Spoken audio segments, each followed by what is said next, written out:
2 साल पहले की बात है। पूजा नाम की एक लड़की डीएच की थी, जो पटना के एक कोचिंग क्लास में बैंकिंग की तैयारी करती थी। पूजा की कोचिंग क्लास के नीचे एक छोटा सा रेस्टोरेंट था।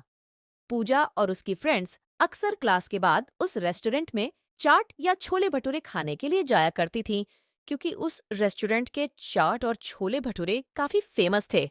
एक दिन पूजा का बर्थडे था तो पूजा के फ्रेंड्स ने एक प्लान बनाया कि क्लास खत्म होने के बाद हम लोग नीचे के रेस्टोरेंट में पूजा का बर्थडे सेलिब्रेट करेंगे। क्लास खत्म होने के बाद पूजा के फ्रेंड्स ने पूजा को नीचे रेस्टोरेंट में बुलाया और पूजा को उसके बर्थडे का सरप्राइज दिया। अब सभी कोई मिलकर बर्थडे को सेलिब्रेट करने लगे।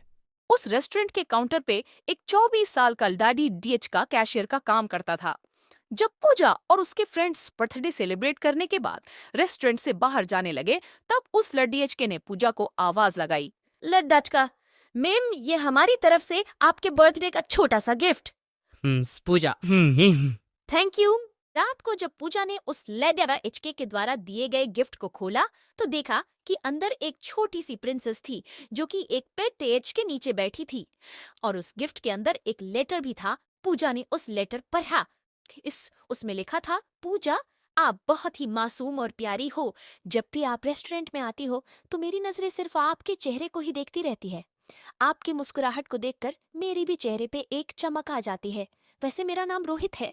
अगले दिन जब पूजा और उसकी फ्रेंड्स रेस्टोरेंट में आए तो काउंटर पे बैठा रोहित पूजा की तरफ ही देखा, लेकिन पूजा ने अपनी नजरें झुका ली और अपनी फ्रेंड्स से बातें करने लगी।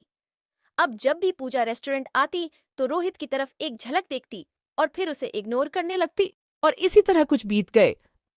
रोहित पूजा से बात करना चाहता था, लेकिन पूजा की तरफ से कोई जवाब नहीं मिलने के कारण रोहित भी बात करने की हिम्मत नहीं जुटा पा रहा था। एक दिन जब क्लास के बाद पूजा रेस्टोरेंट आती है तो देखती है कि काउंटर पे रोहित की जगह कोई दूसरा लड़का डीएच का बैठा है। हाँ, पूजा सोचती है कि शायद रोहित का तबीयत खराब होगा, इसीलिए वह आज काम पे नहीं आया। लेकिन देखते ही देखते 1 सप्ताह बीत जाता है।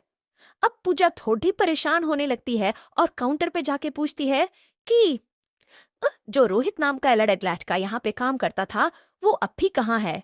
उसने काम छोड़े दीजिए दिया क्या? काउंटर पे बैठा लड़का पूजा को कहता है कि नहीं रोहित, भैया ने काम नहीं छोड़ा, मालिक ने उन्हें मार्केट वाले रेस्टोरेंट पे भेज दिया है। अगले दिन पूजा उस मार्केट वाले रेस्टोरेंट पे जाती है तो रोहित को देखकर उसके चेहरे पे एक मुस्कान दिखने लगती है। रोहित पूजा को देखकर तुरंत काउंटर से बाहर आता है और कहता, मैम, आप यहाँ पे और आपके फ्रेंड्स नहीं आए? पूजा, नहीं, बात ऐसी है कि मैं कुछ काम से मार्केट आई थी और मुझे थोड़ी भूख भी लगी थी तो मैं यहाँ आ गई। रोहित, अच्छा किया मैम, आप बैठो, मैं आपके लिए कुछ लेकर आता हूँ। पूजा, आपका नाम रोहित है ना रोहित? हाँ। पूजा, मुझे आपसे कुछ बातें करनी है, क्या आप कल मुझसे क्लास के बाद मिल सकते हो? रोहित, ठीक है मैम, कल मैं क्लास के बाद आपसे मिलूंगा। क्लास खत्म होने के बाद दोनों मिलते हैं।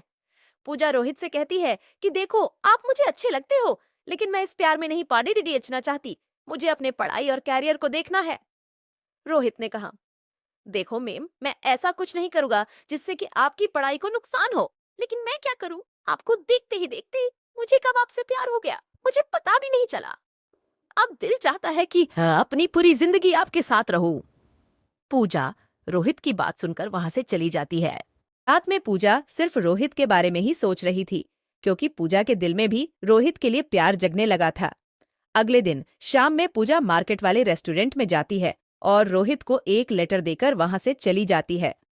रोहित जब उस लेटर को पढ़ता है तो उसमें लिखा रहता है, रोहित, मुझे भी अब तुमसे प्यार होने लगा है। ये प्यार रचकर रोहित के खुशी का ठिकाना नहीं रहता। वह उस लेटर को चूमता है और अपनी जेब में रख लेता है।